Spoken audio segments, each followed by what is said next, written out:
скажем так, достаточно высокая стоимость этой барбекю обусловлена индивидуальным подходом, потому что все-таки это не шаблонные решения. Индивидуальный подход, он будет несколько дороже, чем готовые какие-то решения приобрести.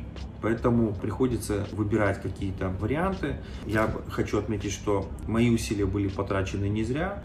Мы выработали некоторый подход, который сейчас позволяет производить барбекю-комплексы модульного типа. Мы применяем хорошие, я бы даже сказал, отличные технические решения для того, чтобы обеспечить качество, надежность, я бы даже сказал, безупречность этих конструкций в совокупности с их легкостью монтажа, вариабельностью отделочных материалов получается шикарный продукт.